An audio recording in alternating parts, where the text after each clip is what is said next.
que tiene al lado y dígale, hermano, que la paz del Señor sea cada día en su vida, en la familia y el ministerio. Y con ese mismo gozo vamos a estar pasando a nuestro amado hijo en la fe, el pastor Gustavo Alexander Graterol. Vamos a recibirlo con un fuerte aplauso en el amor de Cristo. Él tiene la exposición de la palabra. Aleluya, dale un fuerte aplauso al Señor. Apláudele a Él, que sea para Él. Gloria a Dios. ¿Cuántos están contentos? ¿Cuántos están contentos?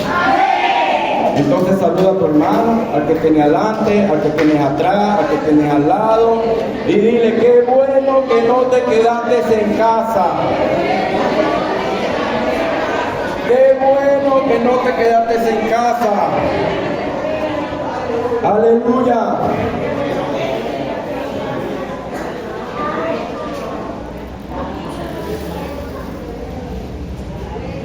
Gloria a Dios. ¿Y cuántos están cansados? Yo estoy cansado. Toda la semana tenemos algo que, ¿cómo le podría decir? Toda la mañana tenemos algo que nos produce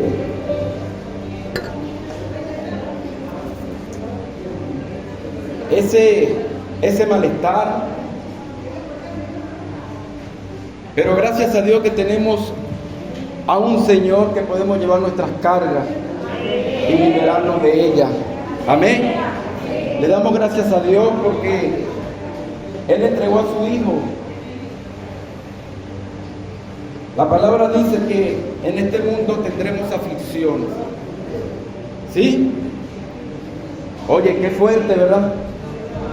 Yo me imagino la cara de los discípulos cuando Jesús les dijo: en este mundo van a tener aflicciones, no crean que va a ser fácil.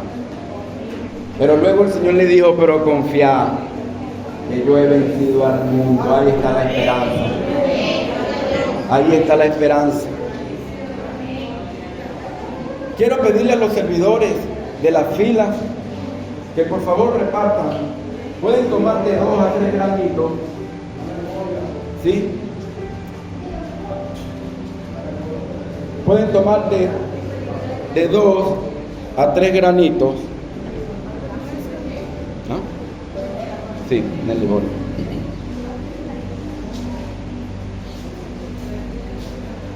Cada uno a tu fila. Repártelo en tu fila. Cada uno puede tomar de 2 a 3 granitos. Y les voy a pedir encarecidamente que lo sostengan en su mano y lo miren por un ratito. Y lo miren por un ratico. Y lo contemplen. A lo mejor algunos se preguntarán: ¿qué es esto? Lo que les puedo asegurar que no es una semilla de guayaba.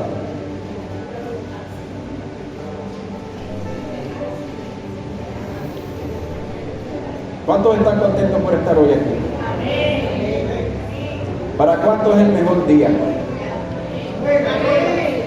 Ay, son pocos. ¿Para cuántos es el mejor día de congregación?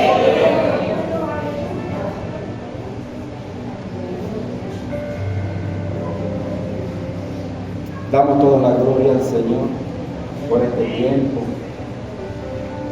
Pueden tomar sus asientos, amados. Y los que estaban sentados se pueden parar. Aleluya. Le damos toda la gloria y la honra al Señor.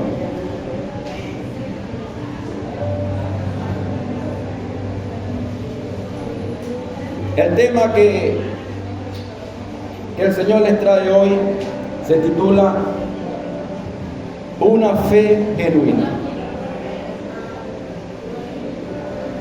Cuando estén listos los servidores, me informan, por favor.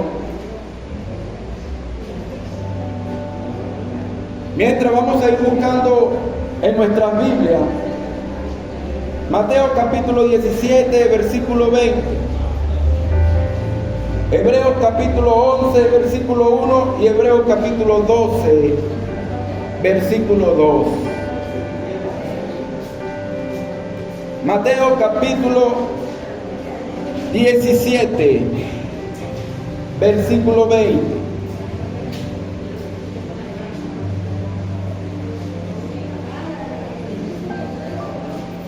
Y ahora, ¿cómo van a aplaudir con los granitos en la mano? Aleluya. Gloria a Dios.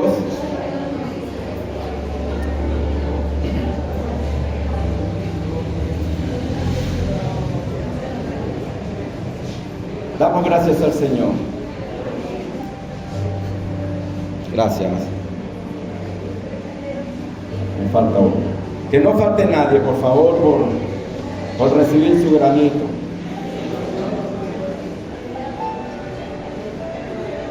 Gloria a Dios. Vamos a orar. Padre, bendito Dios, te damos gracias, Señor, por este tiempo, por este momento glorioso, Señor, por estar reunido acá, Padre de la gloria, como iglesia, como asamblea, Señor, como tu cuerpo.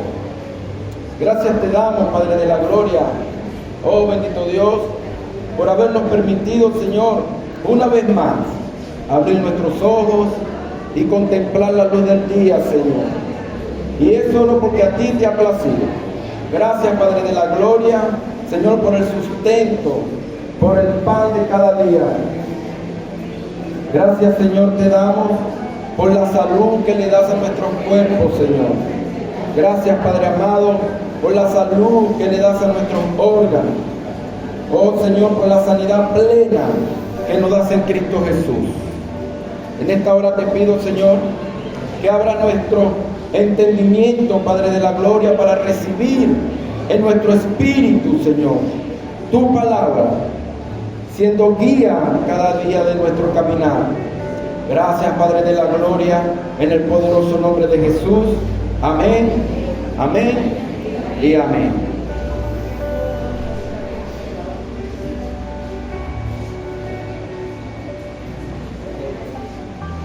Mateo capítulo 17, versículo 20. Y leemos la palabra de Dios en el nombre del Padre, del Hijo y del Espíritu Santo. Amén. Dice la palabra, y escrito está: Jesús les dijo, por vuestra poca fe, porque de cierto os digo, que si tuviereis fe como un grano de mostaza, diréis a este monte, pásate de aquí allá, y se pasará, y nada os será imposible. Repitan conmigo, imposible. Hebreos capítulo 11, versículo 1. Hebreos 11, 1 dice: es pues la fe,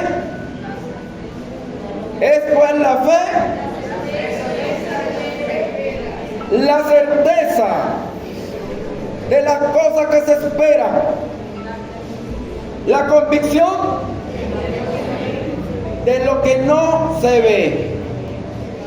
Una versión dice: es pues la fe la sustancia de las cosas que se esperan, la demostración de las cosas que no se ven. Y Hebreos capítulo 12, versículo 2 nos dice: puesto los ojos en el autor y consumador de la fe, en Jesús. Amén. Damos gracias al Señor. Mateo capítulo 17, versículo 20, habla algo importante. Y Jesús les dijo a los discípulos: por vuestra poca fe. Quienes hemos leído la historia, ¿sí? Resulta que los discípulos estaban echando un demonio de un niño y no pudieron reprender al demonio, no pudieron sacar al demonio del niño. Y Jesús, viniendo, el Padre lo mira y se acerca a él y le dice: Señor, ayúdame, porque he ido a tus discípulos y no han podido sacar el demonio de mi hijo. Y los discípulos le preguntan: Señor, ¿por qué no hemos podido? Y Jesús le responde: por vuestra poca fe. Hay otra versión que dice: por vuestra incredulidad. Por vuestra incredulidad. Amada iglesia, la iglesia del Señor se mueve por fe. Se mueve por fe. Si tú piensas hacer algo en lo espiritual, en lo natural, no lo vas a lograr. Jesús nunca dijo que la fe debía ser del tamaño de la mostaza, de la semilla de mostaza. Mira la semilla. Jesús nunca dijo que la fe debía ser del tamaño de un grano de mostaza. Lo que realmente quiso decir en Mateo 17:20 fue lo siguiente. Presta atención. En estos versículos, Jesús está exhortando a los discípulos porque no tuvieron fe suficiente. Porque si tomamos literalmente el versículo 20, quiere decir que si tenemos fe como el tamaño de un grano de mostaza, ellos hubieran podido reprender al demonio. Pero Jesús estaba exhortando a los discípulos porque no tuvieron fe suficiente para expulsar un demonio. Por vuestra poca fe, Jesús establece la incapacidad de los discípulos de echar fuera un demonio en su poca fe. Para ser exitosos en una batalla contra demonios, tiene que haber confianza en el Señor, Dios, quien tiene autoridad completa sobre la creación, sobre principados, sobre potestades, sobre ti y sobre mí. Amén. Puesto los ojos en el autor y consumador de la fe. Si tú vas a ir en lo natural con tu fe, en una fe natural creada por ti, no vas a tener éxito en lo espiritual. Después de esto, Jesús utiliza el ejemplo del grano de mostaza, pero no haciendo énfasis en el tamaño. Presta atención a lo que dice. De cierto os digo que si tuvieras fe, como un grano de mostaza, tendrás éxito en el mundo espiritual. Observa que Jesús no habló del tamaño. Jesús nunca habló del tamaño, de ser como un grano de mostaza. El objetivo no era sobre el tamaño, sino de la calidad y la característica que debe tener la fe.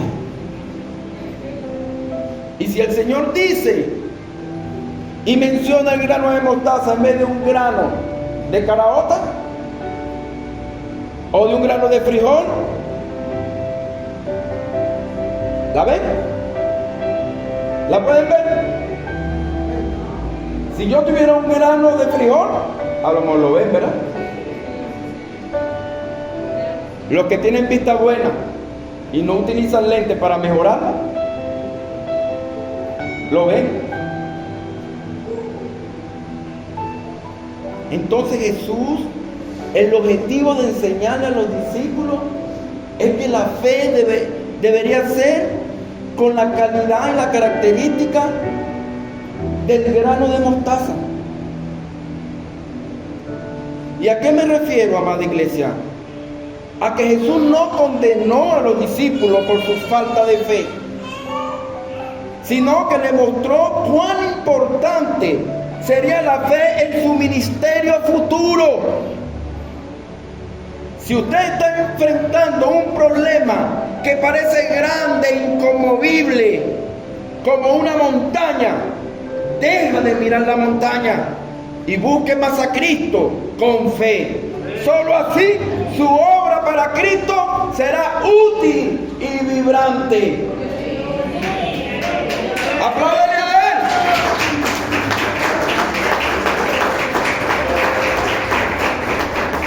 Entonces, amada iglesia, ¿cuál es la relación de nuestra fe? ¿Cuál es la relación de nuestra fe con un grano de mostaza?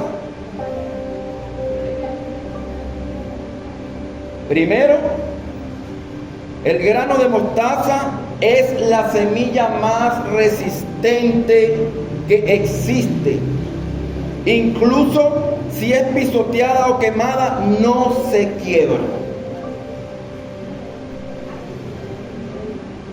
Esto nos enseña, amada iglesia, que nuestra fe debe ser resistente,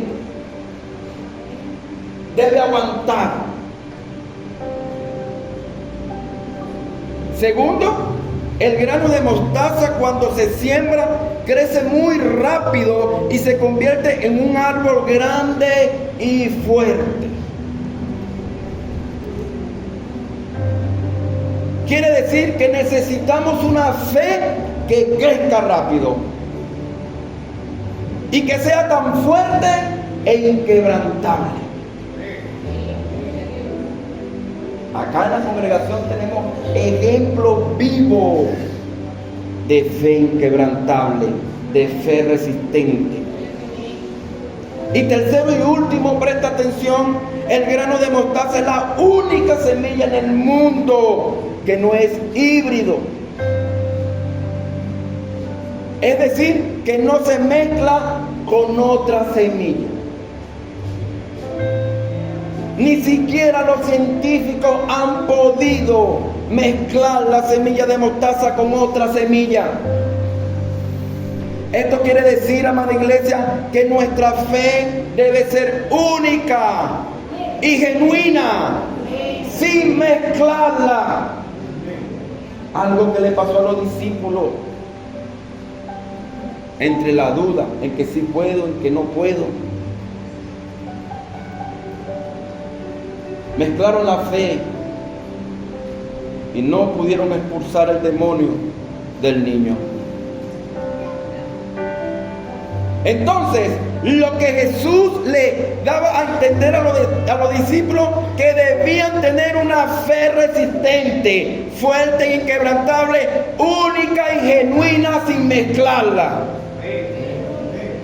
¿Están aquí? Escuchen, la fe permitió salir adelante a personas en el pasado, pero no cualquier fe, la fe genuina. Porque por ella, amada iglesia, por la fe, alcanzaron buen testimonio los antiguos. Es pues la fe, la certeza de lo que se espera, la convicción de lo que no se ve. Así como nuestra vista física es el sentido que nos da la convicción del mundo real o del mundo material, la fe es el sentido que nos da la convicción del invisible mundo espiritual. ¿Están aquí? La vista física produce convicción o la evidencia de las cosas visibles. La fe es el órgano que permite a la gente ver el orden espiritual o el orden invisible. ¿Ustedes se han dado cuenta cuando una persona endemoniada se te pone al lado? Si tú no estás en la fe, no lo vas a poder ver. Pero con tu vista natural ves la persona, pero no puedes ver el demonio. Pero en la fe, tú puedes discernirlo. ¿Están aquí?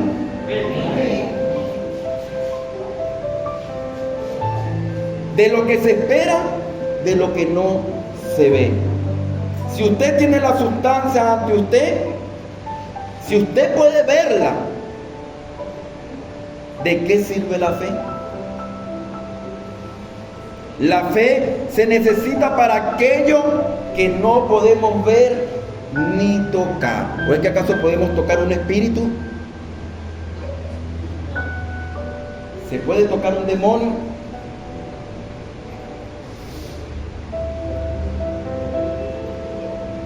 Escuchen, la fe no contradice la razón, a pesar de que puede ir más allá de la razón. Yo pudiera demostrarles a ustedes objetivamente, escucha, yo pudiera demostrarles a ustedes objetivamente que la Biblia es el libro único, el libro más único y original y más publicado, y que ha impactado a la sociedad más que cualquier otro libro. Además, la Biblia fue el primer libro impreso, el primero. Pero ¿cómo te demuestro que la Biblia es la palabra de Dios. Con la fe. Porque la Biblia es un libro para leerla en fe. Es un libro espiritual. Es la palabra de Dios. Por lo tanto, esta es una creencia que va más allá de la razón, pero no en contra de la razón. La vista física produce convicción o da evidencia de las cosas visibles. La fe es el órgano que permite a la gente ver el orden invisible. Es pues la fe, la certeza, la convicción. La fe no es una simple creencia o un entendimiento intelectual. Es la disposición a confiar, creer y aferrarse.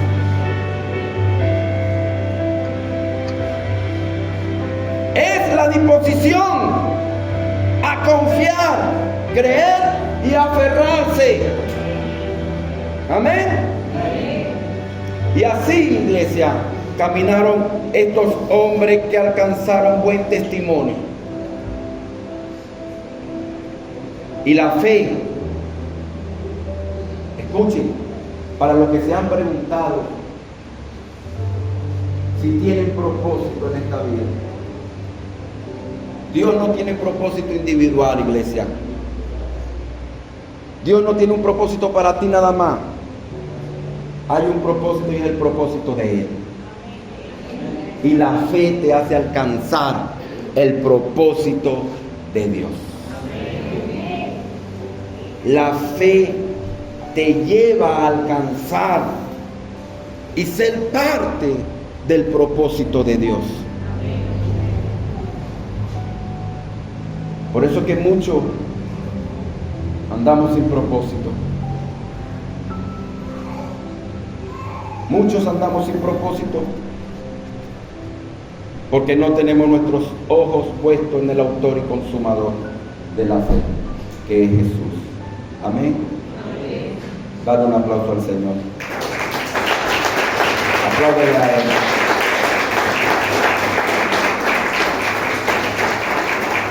Dos palabras describen nuestra fe: confianza y certeza. Presta atención, confianza y certeza. Estas dos cualidades necesitan un punto inicial y un final seguro. El punto inicial de la fe es creer en el carácter de Dios. Cristo es quien dice ser quien es. Amén. Y el punto final es creer en las promesas de Dios. Cristo hará lo que dice. ¿Cuántos lo creen? ¿Cuántos creemos que Dios cumplirá sus promesas a pesar de que todavía no la hemos visto hecha realidad? Mostramos verdadera fe. El apóstol Juan se refería a esto en el pasaje bíblico, en el capítulo 20, versículo 24 al 31. Y decía, o dice la palabra,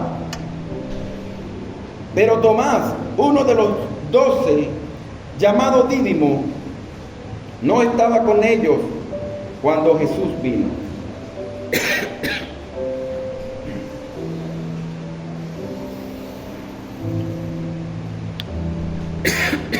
Perdón.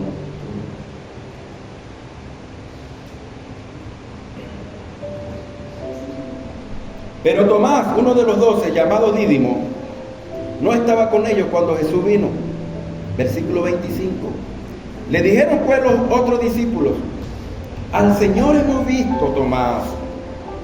Él les dijo: si no viere en sus manos la señal de los clavos, y metiere mi dedo en el lugar de los clavos, y metiere mi mano en su costado, no creeré. 8 días después, estaban otra vez sus discípulos dentro, y con ellos Tomás. Llegó Jesús.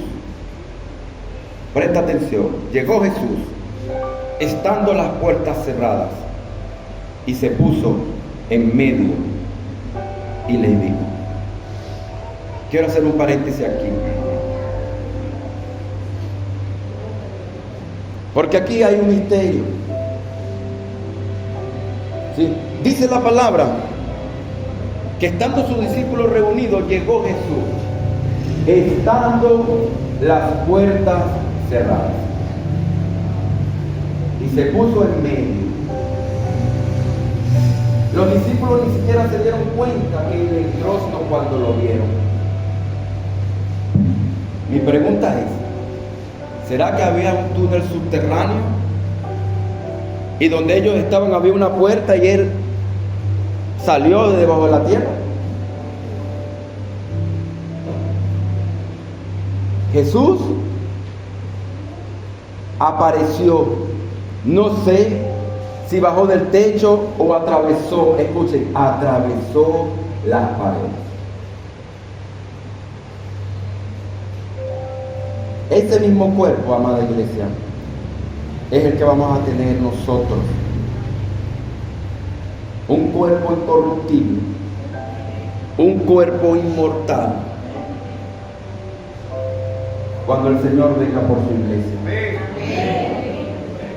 Seremos transformados tal como Él es. Lo dice la palabra. Y Jesús, llegó Jesús estando las puertas cerradas, y se puso en medio y les dijo, paz a vosotros. Luego le dijo a Tomás,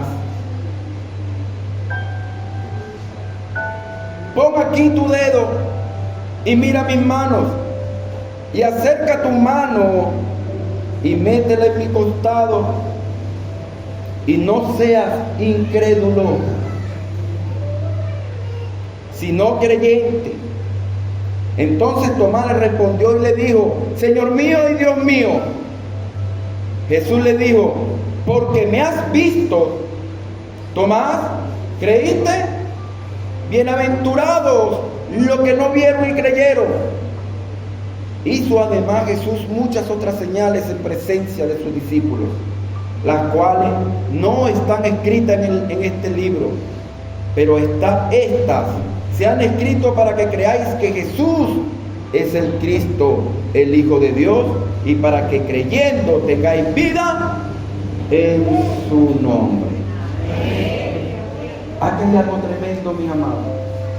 Termina el versículo, para que creyendo tengáis vida en su nombre.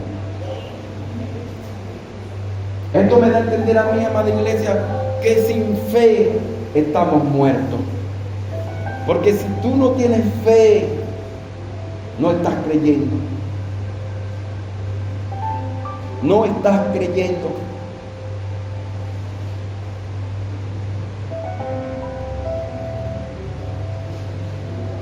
Jesús no fue duro con Tomás a pesar de sus dudas. A pesar de su escepticismo, Tomás seguía siendo fiel a los hermanos en la fe y a Jesús mismo. Algunos necesitan dudar antes de creer.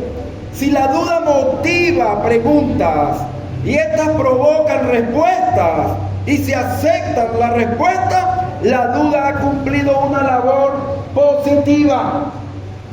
En cambio, cuando la duda se convierte en terquedad y esta se vuelve crónica, la duda daña la fe. Cuando dude, no se detenga allí. Deje que la duda profundice su fe a medida que busca la respuesta.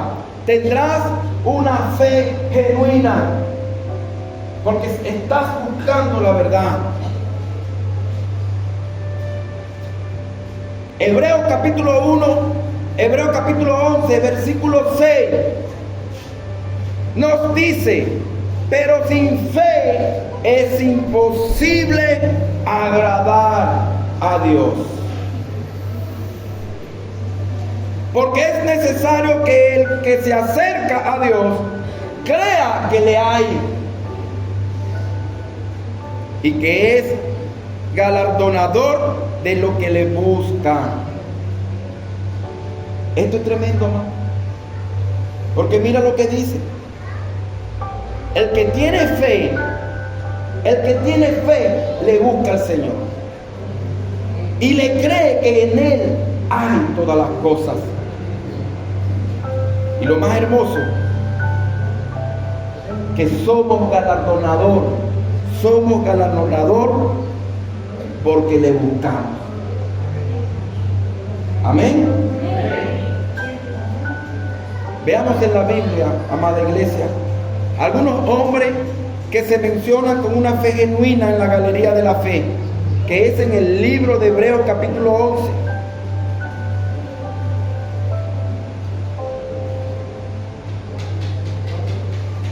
Vamos a leer el versículo 4 y yo quiero que prestes atención.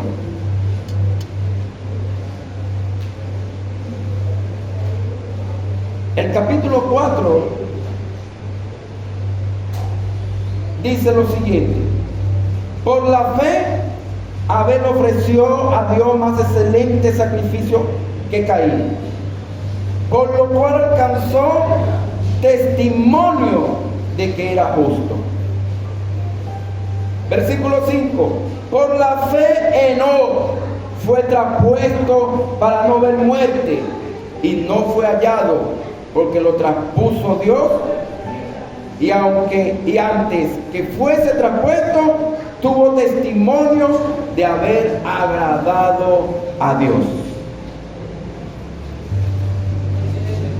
Versículo 7: por la fe Noé, cuando fue advertido por Dios acerca de cosas que aún no se veían, con temor preparó el arca en que su casa se salvase. Versículo 8: por la fe Abraham, siendo llamado, obedeció para salir al lugar que había de recibir como herencia, y salió sin saber a dónde iba. Quiero que prestes atención aquí, amado.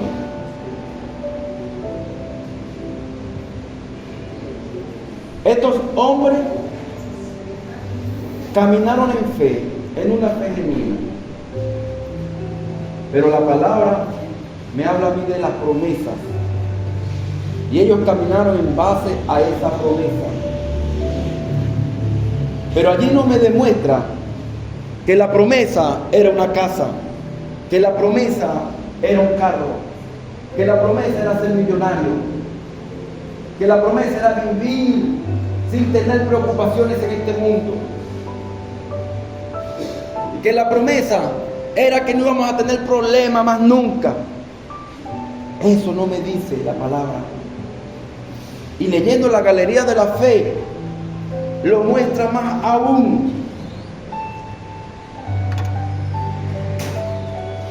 En el versículo 9,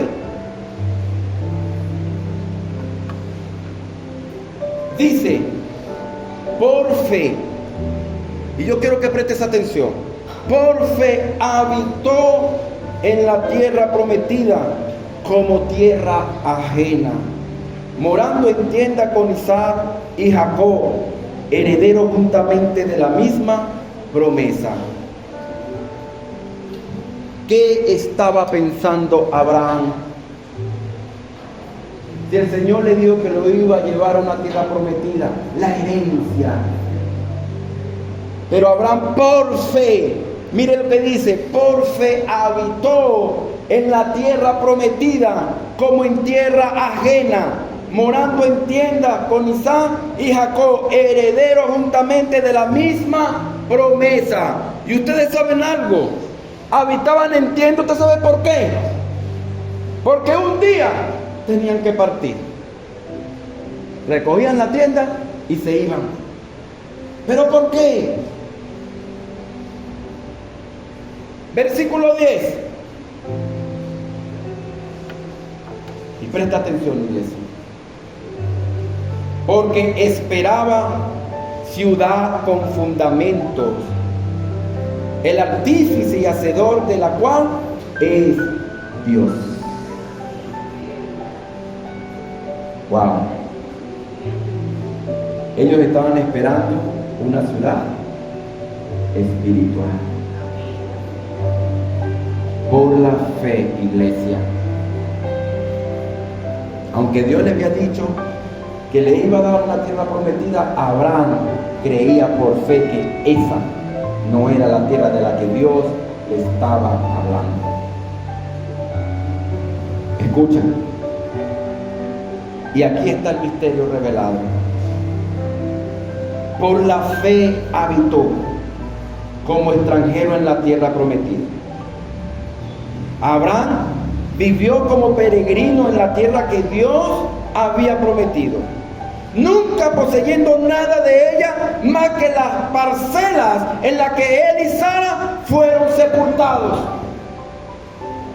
Habitó es la palabra griega antigua paroikos, y presta atención, es la palabra griega antigua paroikos que describe a un residente extranjero, alguien que vive en un lugar pero no tiene una condición permanente allí. Alábalo, apláudele a él y reciba con su espíritu, iglesia. Y es tremendo. Paroikos es utilizado también en Juan capítulo 1 versículo 14. Y presta atención, Juan capítulo 1 versículo 14 dice: y aquel verbo fue hecho carne y habitó entre nosotros. ¿Y por qué habitó entre nosotros? Porque algún día él iba a ir y regresar a su tierra natal, que eran los cielos. Y está hablando de Jesucristo. Jesús habitó entre nosotros, pero él tuvo que regresar de donde vino.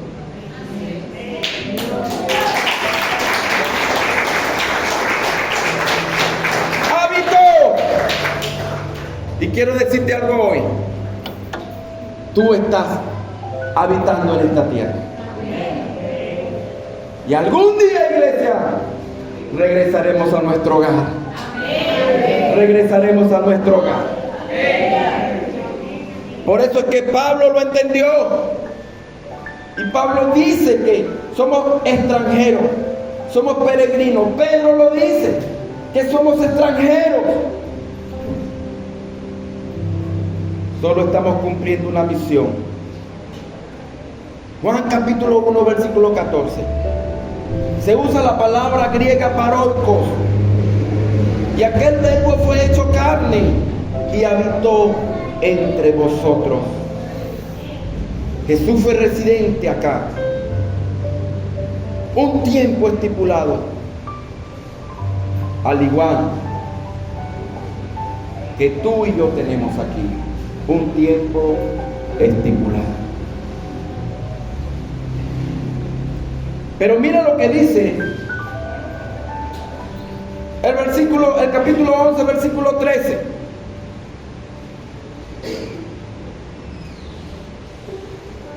Conforme a la fe, murieron todos estos. Y me está hablando de los hombres y mujeres que hablan en la galería de la fe, del capítulo 11. Conforme a la fe murieron todos estos sin haber recibido la promesa. Escucha, todos estos hombres de fe genuina murieron sin haber recibido la promesa, sino mirándola de lejos y creyéndolas y saludándolas y confesando que eran peregrinos y advenedizos sobre la tierra. Esta tierra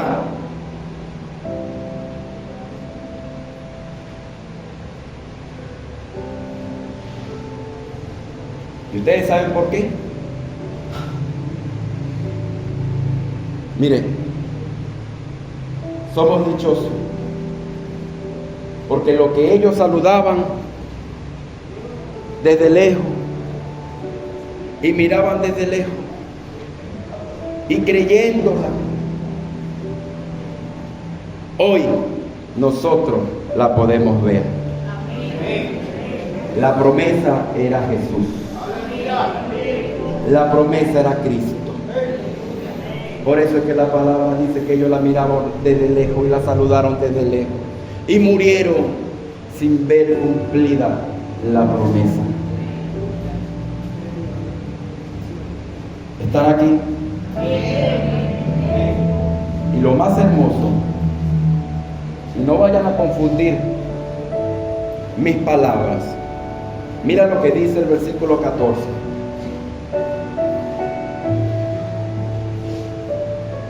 Porque los que esto dicen, y reciben tu espíritu, iglesia, porque los que esto dicen claramente dan a entender que buscan una patria. Tenemos una patria, iglesia. Y no es esta tierra. Tenemos un lugar preparado que nos pertenece. Tenemos un lugar preparado por el arquitecto que es Dios. Tenemos una patria. Y estos hombres la miraron desde lejos. Estos hombres caminaron hacia allá y murieron sin haber recibido la promesa. Escucha, la fe genuina es una fe que se prueba para producir estabilidad, madurez y constancia. La fe genuina es una fe que se prueba para producir estabilidad, madurez y constancia. La fe es un principio de poder y acción y se ejerce cuando se busca alcanzar una meta digna. En este caso se demuestra la esperanza en algo que aún no se puede ver. Mi pregunta, iglesia, ¿qué promesa estás esperando en Cristo Jesús? Mi pregunta es, ¿qué promesa tienes en mente?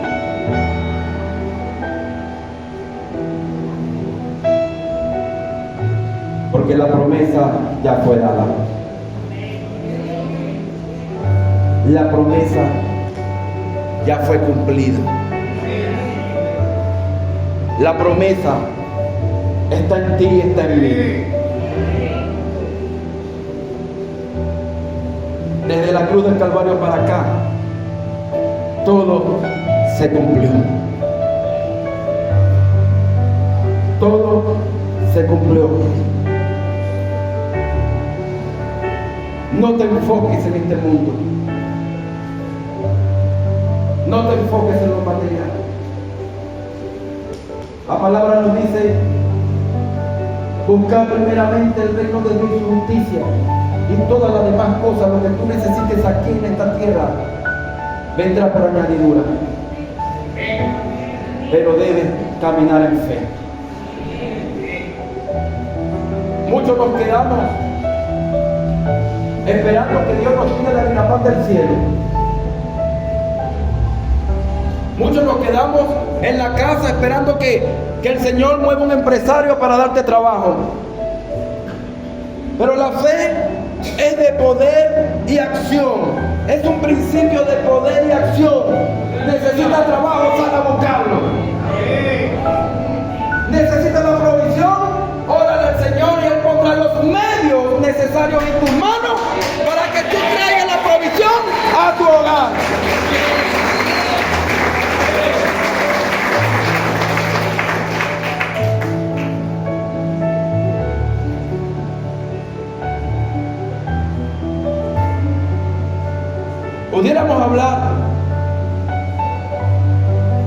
cosas que pasaron los apóstoles, los discípulos.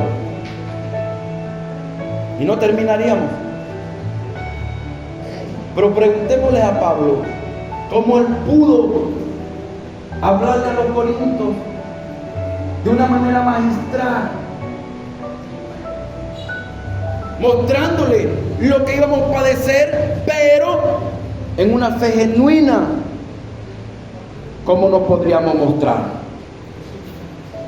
Y en 2 de Corintios, capítulo 6, desde el versículo 1 al versículo 10. Y presta atención.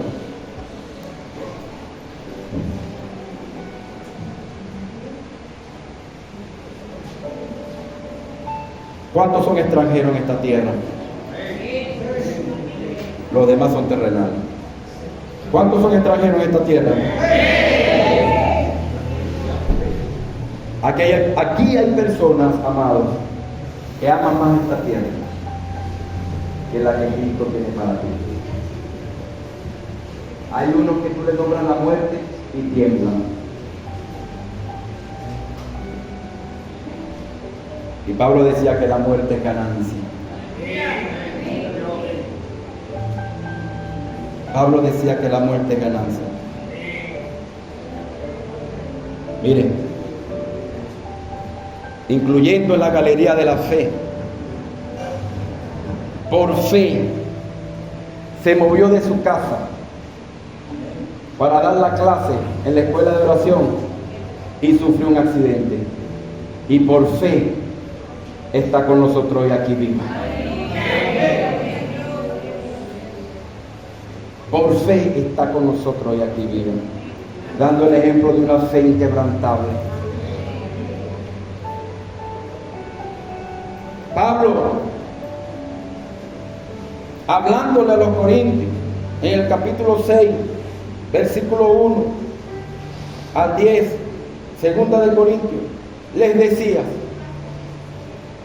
así pues, nosotros como sus colaboradores os exhortamos también a que no recibáis en vano la gracia de Dios.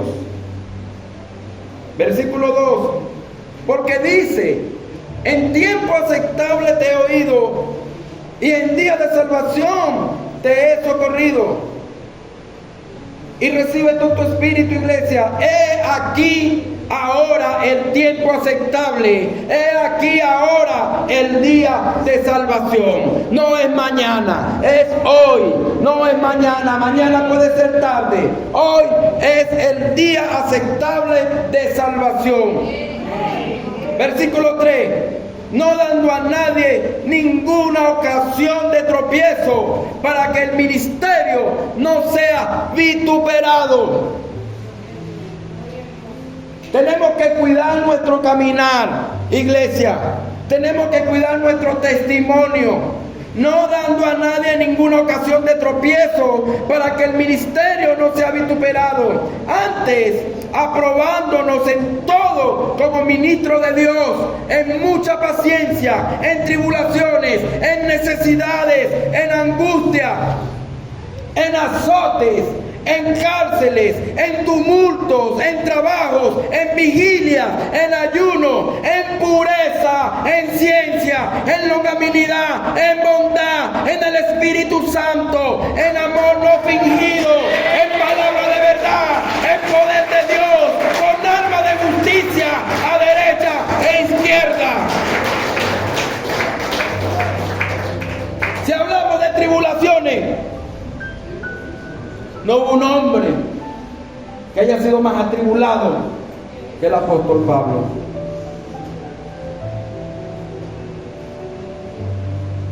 El versículo 8 dice: por honra y por deshonra, por mala fama y por buena fama, como engañadores pero veraces, como desconocidos pero bien conocidos, como moribundos, mas he aquí vivimos, como castigados, mas no muertos, como entristecidos, mas siempre gozosos, como pobres, mas enriqueciendo a muchos, como no teniendo nada, mas proveyéndolo todo.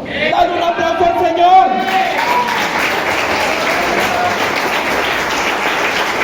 Aleluya.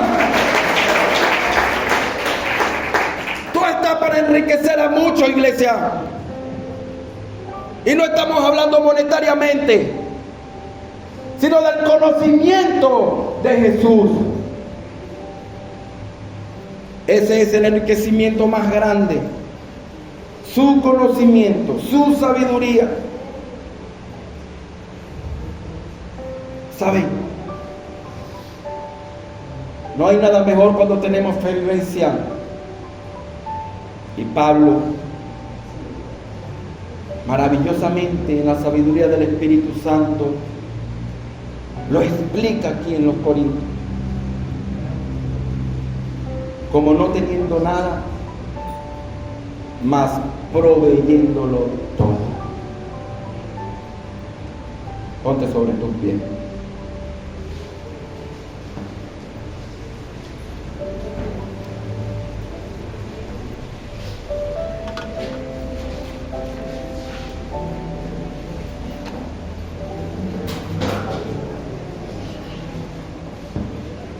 Debes comenzar a caminar, iglesia, que tú no perteneces aquí. Tú no eres de aquí. Por eso que en su momento y en su tiempo el Señor vendrá por sí mismo.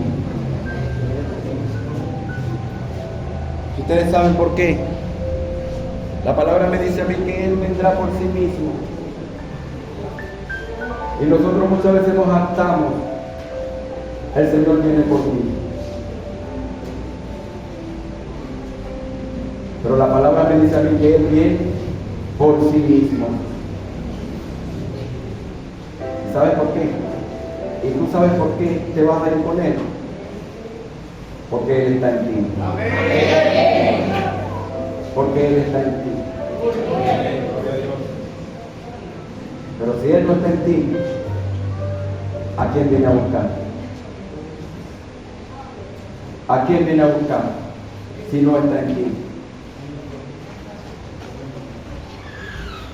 Camina en fe, iglesia. La vida de la iglesia es la fe. Y el autor y consumador es Jesús. No la mezcles, sé genuino, sé resistente. Y que tu fe cada día más crezca. Que tu fe cada día más crezca. Amén. Dale un aplauso al Señor. Nuestra gran comisión, predicar el Evangelio de Cristo a toda criatura, impactando a las naciones con el mensaje de salvación. Somos